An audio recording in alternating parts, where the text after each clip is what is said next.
Hey there, amazing listeners. If you love diving deep into soulful conversations on Mirror Talk, we need your help to keep the dialogue alive and thriving.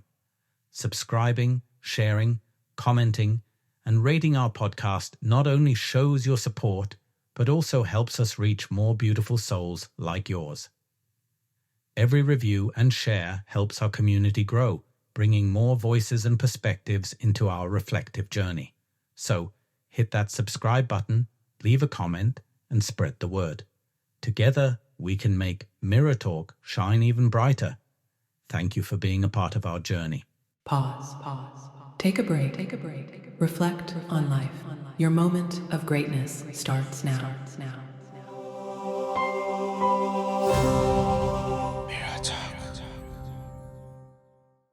In this episode, we'll learn about the impact of phones on relationship and our health. Helping us with this is an entrepreneur, host of the Auro podcast, and the natural storyteller. Welcome to the show, Joey. How are you doing? Toby, I'm doing great. It's so good to see you and really excited to have our conversation today. I'm so excited to be speaking with you also. Thank you so much for joining me on this episode for a civil conversation about something that we use every day of our lives, maybe more than we use other things, which is our relationship with phones, attachment with phones. Yeah, even I believe a lot of people who are listening to this episode right now are doing it on their phones too. So yeah, it's going to be a very interesting conversation to have. But why I'm so happy that I'm speaking with you right now is because, like I said before we started recording, you experienced something, and then due to this experience of yours, you are taking that opportunity to change the world. And if you could just reflect back on that day, that time, I would just like to learn from your story. Like if you reflect on that moment when you missed seeing your son make the game-winning goal. Yeah. How did you feel, and how did it change your life afterwards? Well, it does go back about 11 years. So my son, Harrison, who is 16 years old now, when he was 5 years old, Harrison was playing his very first soccer season. And Harrison is still, to this day, he's just a great kid. He's so sweet. He has a high kind of emotional quotient. He's a really, really great kid. And when you're playing youth sports, it requires a certain level of aggressiveness, almost like you just got released from prison to succeed. And Harrison is a sweet kid, just didn't have a lot of that at 5 years old.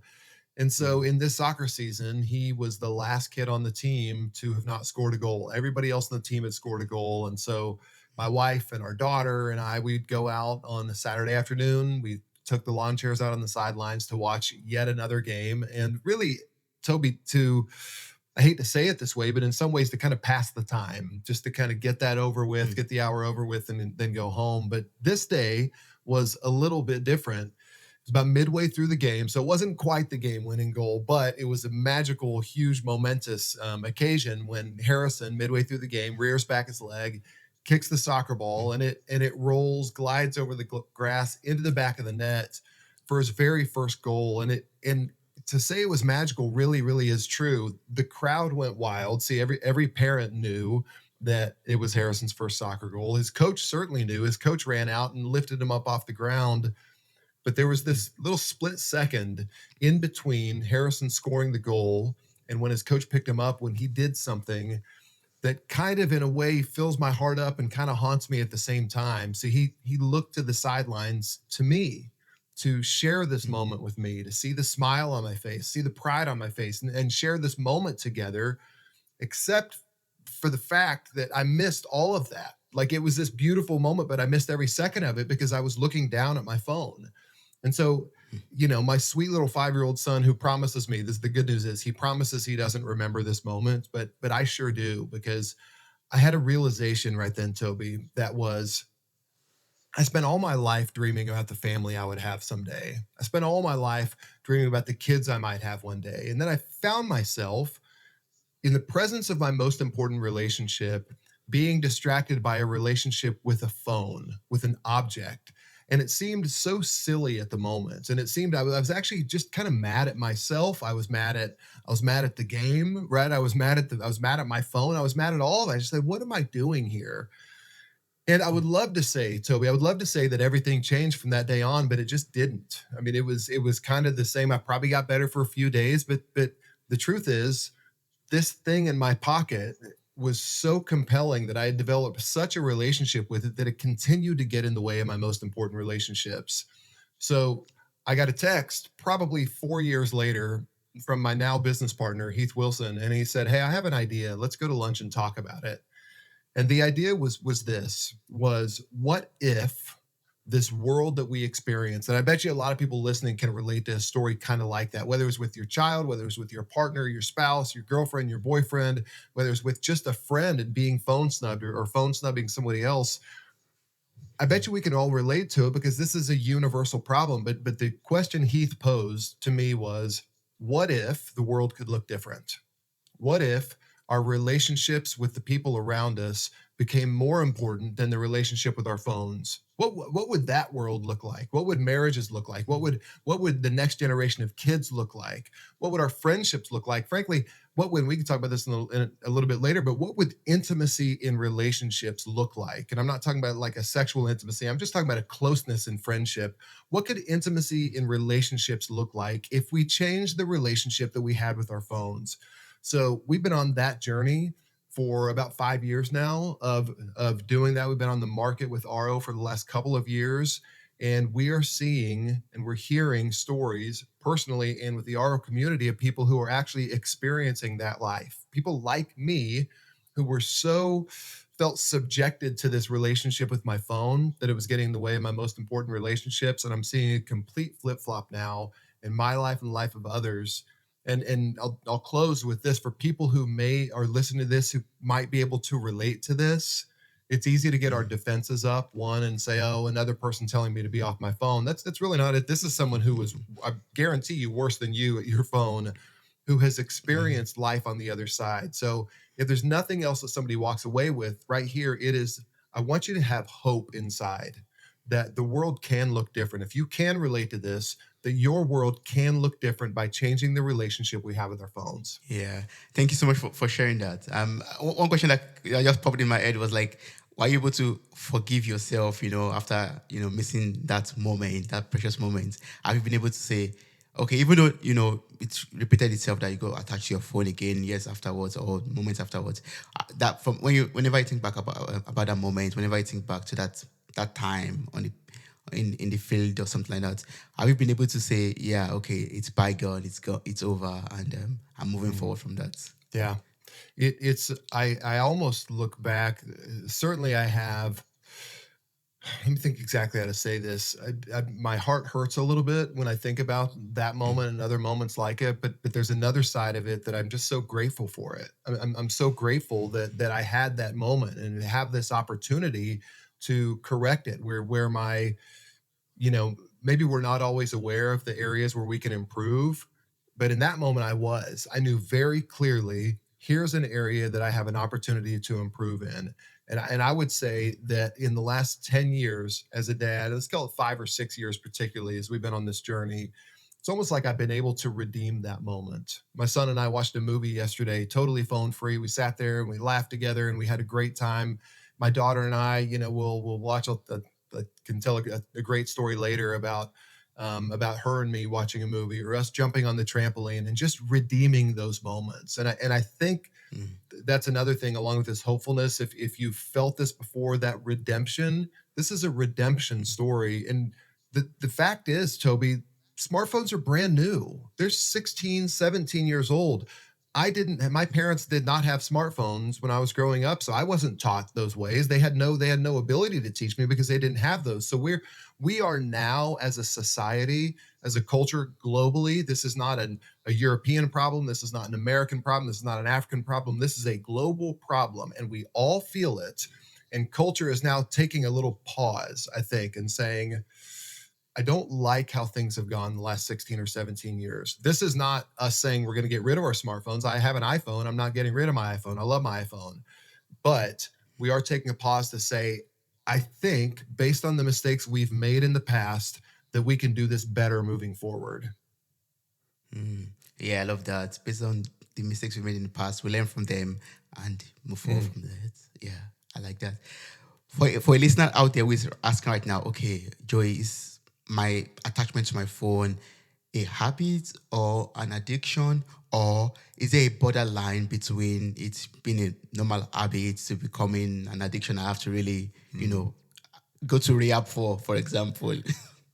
I love that question. And it's such a good question. And here's what I'll say. And we read a lot of people who are smarter than I am will tell you that our relationship with our phone, and just to be clear, I'm talking about the relationship we have with our device. There are certainly apps on our phone that have addictive qualities to them, like almost like pulling the slot machine. But our relationship with our phones, a lot of us will use terminology when we're talking about our phones, or we'll say something like, "Oh, I'm so addicted to my phone," and we say it in a way, in kind of an interesting way. We say it, and basically, kind of the subtext of what we're saying is, "I'm so addicted to my phone." And there's nothing I can do about it. That's the way we talk about it. And the smart people around us say it actually doesn't, the relationship with our phone doesn't really look like addiction. It looks more like compulsive behavior. So that's one data point. But even just in the way we talk about it, I think is really, really important, because when you say you're addicted to something, you are basically saying you have no power over it. And in fact, if you go to any 12-step program, Alcoholics Anonymous and things like that, the very first step is for you to say, I'm totally powerless. But if instead of us saying we're addicted to our phones, what if we just changed the way we talk about it a little bit, and we said, I actually have a bad habit with my phone. I'm not addicted, but I do have a bad habit. To me, I don't know about you, Toby, but when I hear that and I think, okay, oh, this is a habit, not an addiction, I kind of sit up a little bit straighter and I kind of pull my shoulders back, because in my mind, I think, well, I can do something about a habit. An addiction, I may be completely subject to the power of that thing over me. But with a habit, I say, I have agency here. I can actually do something about this here. And this is what we're really trying to address. This is what I want people to internally believe as you're listening to this, instead of saying, I'm addicted to my phone, or how about this? Or my spouse, my partner is addicted to their phone. Because then you're kind of casting it on them. Or maybe even worse, you say, oh, my kids, they're so addicted to their phones. What if instead we gave them a little bit more credit? We give our spouses more credit to say, no, they have some bad habits, and I know they're going to do better. It's almost like believing the best in ourselves, believing the best in our Yeah. spouses, believing the best in our kids. And I just refuse, in my mind, in my heart, I just refuse to believe that I have no power over something. I just kind of like the idea that I can do something about something, especially something that has such an influence over my life. So when it comes to habit versus addiction, again, the clinical answer from a lot of smart people is very, very few people are actually addicted, clinically addicted to their phones, in the low single digits. Most of us have some kind of compulsive behavior around it. But even more important for that, as you're listening, it's to personalize it into your life. I would just encourage people to stop saying I'm addicted to it. And if you need to replace it with somebody else, say I have a habit that I can do something about.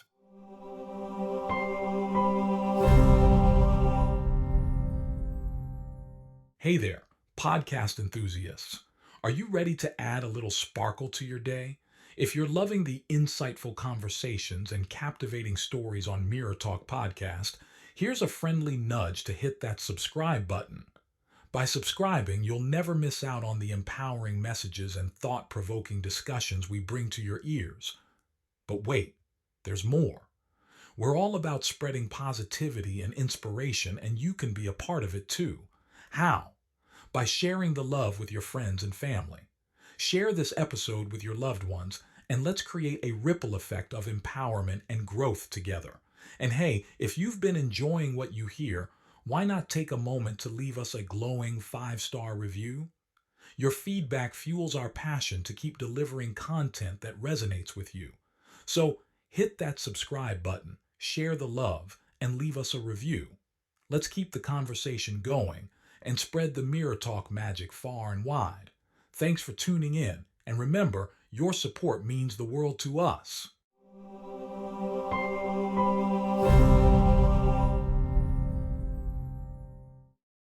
Oh yeah, I think a lot of time I tell myself that, I have a very unhealthy relationship with my phone. When I find myself, being on my phone a lot of time, I say, oh, this relationship with my phone right now is not so healthy. I have to drop the phone a little bit. Yeah.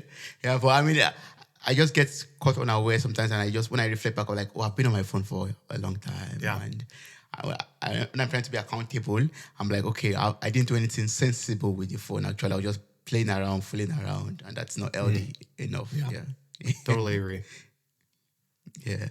Yeah. So, I mean, you talked about it already, but I also want us to look into the effect of, phone attachment to our families and relationships that we have around us. Like, how can being on our phone a lot affect the relationship with the people that we have around us? Yeah, I'll start with, again, from our perspective, Auro is very, very focused on families. So we're focused on families of, whether it's a single parent or if it's partners or whatever it may be, and kids living in the home, specifically a lot of times with kids living in the home. What I'll focus on first is marriage and then the impact it has on our kids. So there's a great research group in America called the Gottman Institute. And the Gottman Institute released a study that said that successful couples who remain married, they turn towards their partner's bids for emotional connection 86% of the time, while couples who didn't remain married only turn towards their partner's bids for emotional connection 33% of the time. So that whole idea of turning towards, and if, for me, I've been married 20 years, and my wife, I know she will put out these subtle bids, and, bids, BIDS, bids, and what that really means is her saying something very subtly, just trying to like nudge me in the right direction. So it could be something as simple as, oh, did you hear about that new restaurant that opened up in downtown? We live in Tennessee, downtown Knoxville. Did you hear about that new restaurant? She's not really, Toby, she's not really saying, I'm interested in the restaurant. What she's saying is, hey, dum-dum, take me on a date to that restaurant, right? She's very subtly doing it, but she's nudging me in that direction. And if I'm not paying attention, it'll totally pass by me. So this whole idea of noticing and turning towards those bids, we are physically unable to turn towards our partners when we're holding a phone. We are certainly emotionally unable to turn towards their bids when we're on our phone. So this thing is getting in the way of that. And I would venture to say the biggest culprit in the difference between those two groups, the 86% who turn towards their partner's bids and the 33% who turn towards their partner's bids, I would say the biggest culprit there is our phones. Absolutely is those things. And again, I know hearing this, some people, it's easy to get two feelings. One is a defensive feeling, like I'm calling you out, and just, it's okay, relax. There was no one worse than me. And then the other one is just, it almost feels overly simplistic. It's like, oh, really? That's it? That's just the phone? I am not saying that's a silver bullet, but what I am saying is that the thing that is the biggest piece, all the good in our lives, the biggest thing in the way of all the good in our lives is our phone. So would that have solved all those people's problems in 33%? No, there are more systemic issues, but you're unable to address those issues while you're holding your phone. So the damage to our marriages is catastrophic. And I used this word earlier, I'll use it again, the intimacy in our marriage. This is eroding the intimacy, our willingness to open up to our in a conversation with our spouses. And one reason why is because we've been conditioned to do this, and our kids are too. If I'm in the middle of a conversation with my wife and she's really sharing something, she's opening up her heart, all it takes is one glance at my phone and I've killed that moment. And she is hurt and she feels rejected, and she's probably not going to be that likely to open up again to me anytime soon. So it's a painful thing, and we're inflicting this again and again and again in our marriages. But it also goes for our kids. So our kids, and studies have confirmed this again and again and again, teenage unhappiness right now is at an all-time high. Suicidal ideation is at an all-time high. Anxiety is at an all-time high. And it is no coincidence that it's been in the last 16 years that has occurred. Since smartphones became ubiquitous, since smartphones came out, this is the thing. This is the single tie-in that's tied into teenage unhappiness. And the real difference, and this is calling out my generation of parents, by the way, people like me who have I have a 14-year-old daughter, 16-year-old son. I'm calling out my generation of parents. This generation of parents, we've been raising kids who have been raised by parents who are looking at screens instead of their eyes. And that's that hurts as a kid. And I'm not saying, by the way, we give our kids 24 hours a day attention. We don't want to just be helicopter parents, but I am saying when our kids are trying to connect with us, there's no deeper need inside of a child for connection that begins with eye contact. So the thing we're looking at that's most important. And instead, we've been looking at our phones in the meantime. So what happens when a kid is 15 years old and is getting bullied on social media or is getting body shamed or whatever that is? They haven't built up that resilience inside of them to know how to overcome that because they don't have that foundational sense of value that only comes from the connection with the people around them. So that's the bad news. I mean, it's having catastrophic effects on us. And if nothing else, for you, for people listening, if nothing else, we got to do this for our kids. We got to do this for the next generation. And the only way for us to do that, because what we've been doing up to this point, Toby, what we've been doing is blaming the kids. We've been saying, oh, it's the kids' fault. But the truth is that we as parents, we call this the 3 M's. So the truth is, as parents, we've been abiding by the 3 M's that we as parents have been modeling. We model a bad relationship with our phones where we have it at the dinner table, or when our kids are trying to talk to us, we look at our phones, or we scroll Instagram when we should be watching a soccer game instead, similar to me. But we model this bad relationship with our phones, and we give our kids phones, and they mimic what we model. And then we do something crazy. We get mad at our kids for mimicking what we have modeled to them. So this is a real problem for us. But what if we just said, no, I'm going to model a good relationship with my phone. And then my kid's going to get a phone one day and they're going to mimic that good relationship because that's what's normal. That's what they've seen from me. And then they're going to be able to make memories and make meaningful memories and moments and any other cool M you can think of. But it begins with us as parents recognizing that we have the power here to change our own relationship with our phone before we begin blaming others for their bad relationships with their phones. Amen. Yeah, I believe that so much. I mean, I think our children or the younger ones, like they look up to us and they take up our habits also. Yeah. Anything they see us do, they repeat it basically. And it's this is, and we all know this, we've all seen this in our lifetime, in most of our lifetimes, we've seen this play out because this is exactly what happened with smoking. So for years, they were trying to curb smoking in kids and nothing worked until we found out that the secondhand cigarette smoke that we were blowing, that parents were blowing, was affecting our kids. And we realized, oh crap, this is hurting them. This is hurting our kids. And so then adult smoking behavior changed. And in tandem with that, childhood smoking changed. So in fact, when they began tracking statistics in adult smoking, from when they began tracking it to now, adult smoking is down 78%. This is in the US. Since they began tracking smoking in kids to now, smoking in kids is down 78%. It's the exact same percent decrease because kids have now not grown up in homes where their parents are smoking, and so it's not normal to them. And Toby, I'm absolutely convinced we're going to look back on this with phones. We're going to laugh at ourselves. I can't believe we used to do that. And then it's going to look so clear in a few years that says, oh, all of a sudden when parents began taking this seriously for themselves, then the kids' behavior changed after that, because we do have that power as parents and as adults to normalize good behavior in culture and society.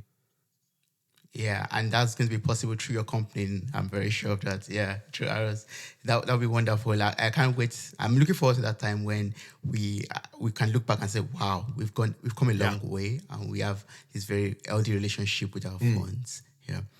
But Joey, if someone approaches you right now and says, I do a lot of business on my phone, and I know, yes, I have a very bad habit with my phone and it's affecting my relationship. What can I do right now to be able to, attend to my family, attend to my loved ones, attend to my relationship, and still, be active on every platform I have to be active on for my business, maybe a social media manager or a content creator, for example? That's a great question. And I think what's hard in this discussion is we're always looking as humans, we're looking for right and wrong. We're always looking for, one or the other. There is gray area in here. And one of the gray areas is the fact that our phones have a lot of good usefulness in our life. You are managing your business. You're putting out great conversations, great content. You're doing great work through your phone. So this is not for us to say this is why we focus on the relationship with our phone, because not all screen time is bad. It's certainly not. A lot of screen time is very good, again, in some of the examples you just described. So what I would encourage people to do is focus for yourself on back to the relationship. Am I prioritizing human relationships over my phone relationship? And a couple very easy guidelines for you. I would give three things as just like very, very healthy guidelines and practices for people who are listening. The first one, as you're doing that, is for you to spend an hour away from your phone a day. So physically distant from your phone for an hour a day. And this is the real key. And this is the problem is our proximity to our phones. Our phones are with us 24 hours a day.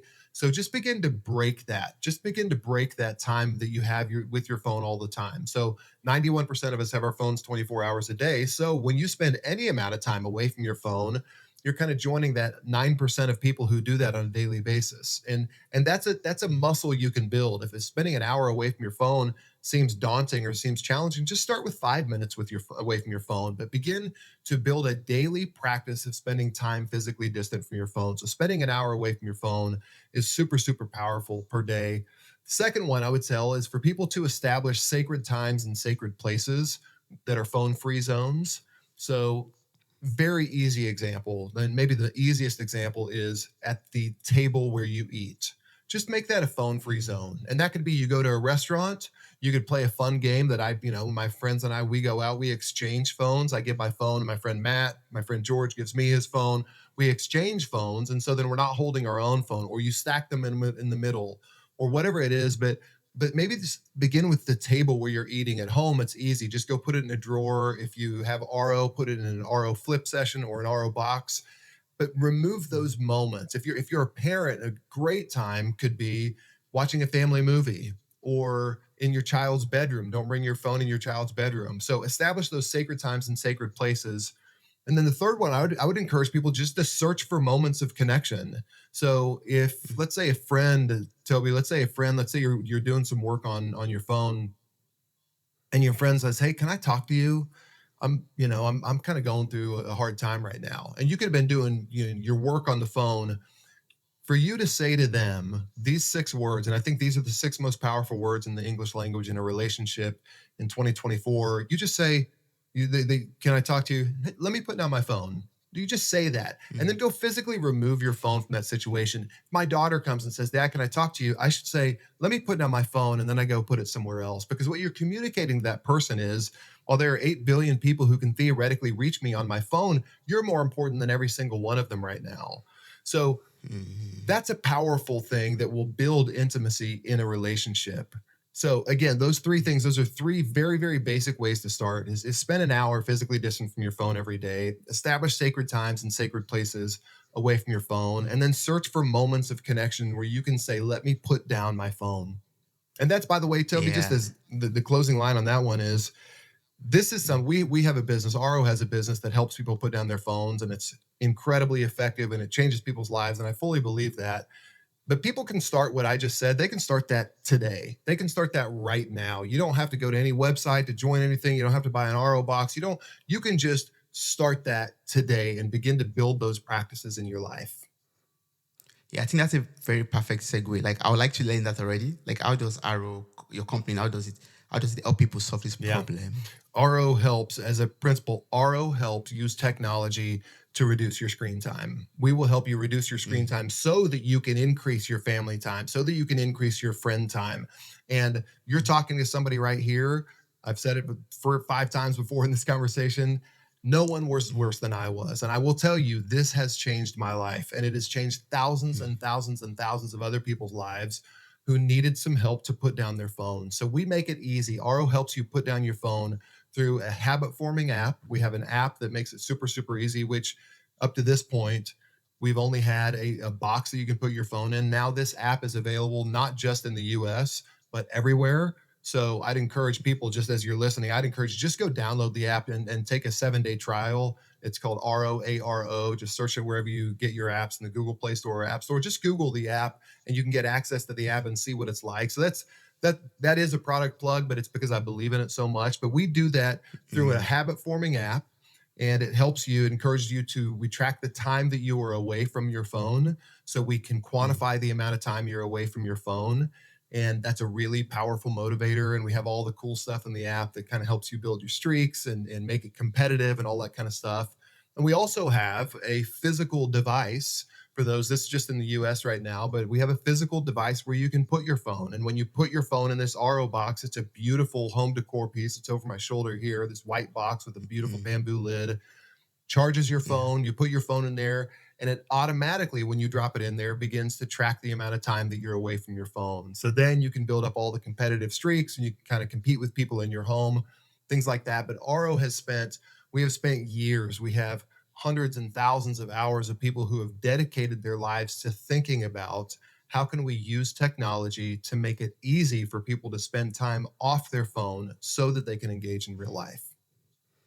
Yeah, I like the concept of the box behind you, and it looks so beautiful right now. Anyone who is watching the video or has the opportunity to watch the video should check this out at the moment. It's unfortunate that it's only in the US. I'm in Europe. Unfortunately, I would have loved to get one of it already. And when you were describing it, one funny idea was coming to my head, and that was basically, I don't know if your box can also just lock up your phone for maybe an hour, and anything I do to open it will not make the box open until an hour is over. Then it opens up and I can get my phone again. Because sometimes when you're at the early stage of getting rid of an habit of a habit, you tend to relapse or something like that. And then I was just like, oh, maybe there's a tool, maybe your Arrow box could, when I put my phone in, it locks up. I can't unlock it, and in an hour's time, then I get my phone back. Except if there's like an emergency call and there's a number registered in the app. Now, if this number calls, then give me my phone back. But if not, then just keep my phone. If I break the box, I don't get my phone. That would be so nice. And there are, by the way, there are solutions out there. People have, timed boxes that they've up to this point, like where you can put your food in with a timer if you don't want an Oreos or something like that. So there are solutions available that will lock your phone.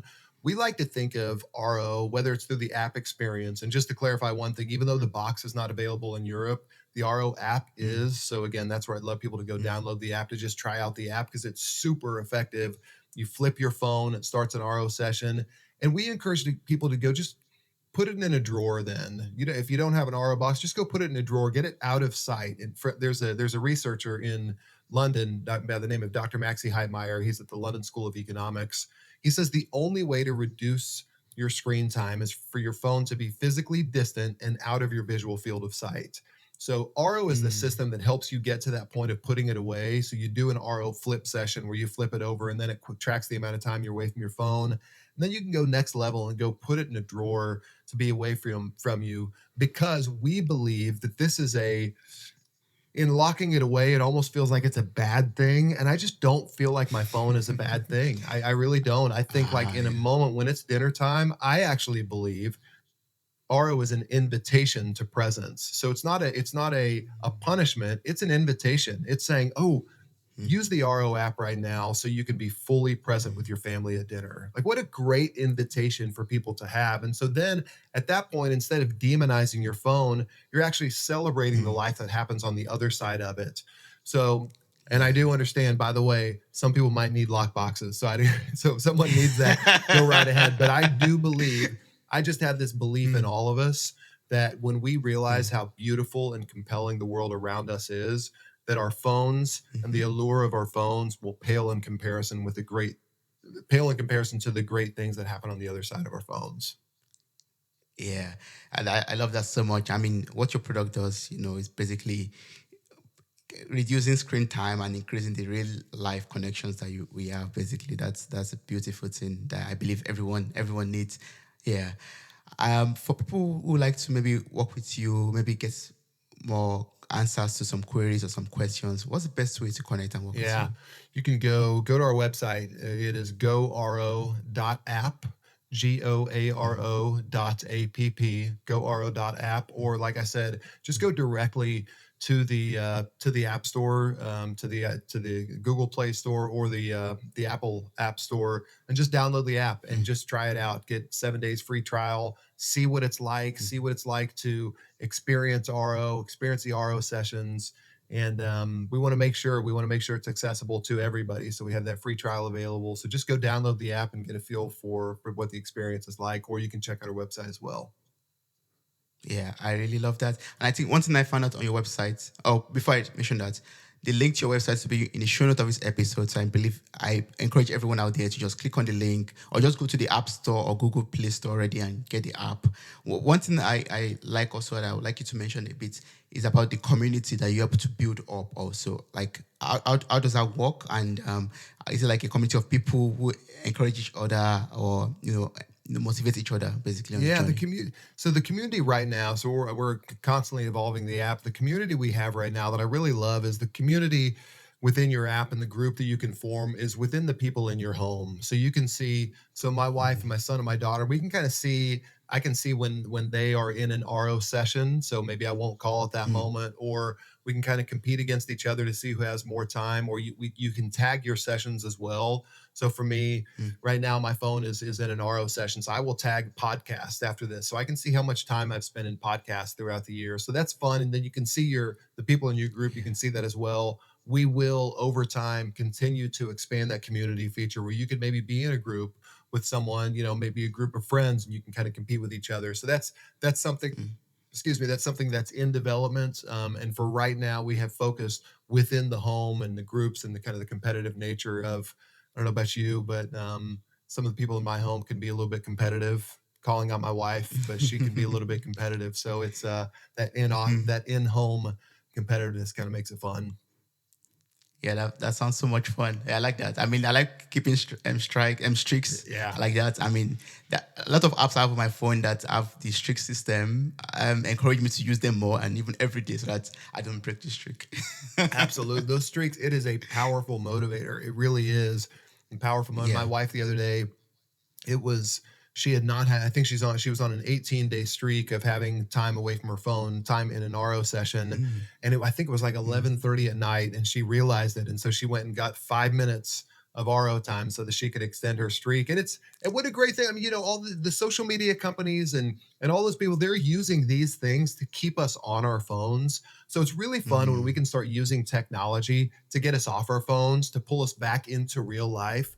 And so that's kind of, if I were to say, that's kind of the thing that we're working on, is how can we leverage the good of technology to pull us back into the real world, into real life, so that we can notice. The term RO means to notice the things that are around us, to turn towards the people who are most important to us, to take heed of all the things that we really want to notice around us. And that's what we're doing, is using technology to be able to bring that into our lives. Yes, to notice the beauty of life. Yeah, I love that. Yeah. I mean, I was going to ask you a question about, for someone out there who, for example, is struggling with his or her phone, or, having this strong attachment to his or her phone. But then I got the answer in my mind of like, just go get the Auro app and then you solve your problem. We love that. I really would. Yeah, Yeah. That's it. Just take a first step, because here's one interesting thing also. People are overwhelmed with what to do about technology. They are overwhelmed, and all we need, what I want to tell you is, you're a lot closer to the answer than you think you might be. So just take the next step. And in this situation, I fully believe in this. I've devoted my life and my career to it. Is take that next step towards RO. Let that be a tool for you. And as you follow that, I will promise you, it'll change your life. If you follow it as it's prescribed, it will change your life.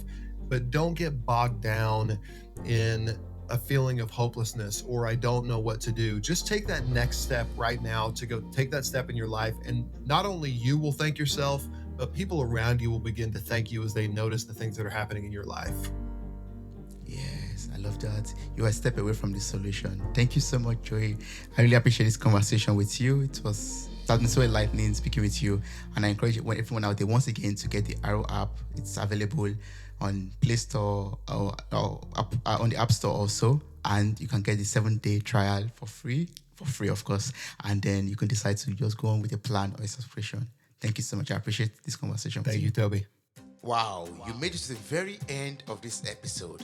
Thank you so much for listening. I'm grateful for your time, your love, and your contributions. Subscribe, like, review, and share this podcast. God bless you. Bye.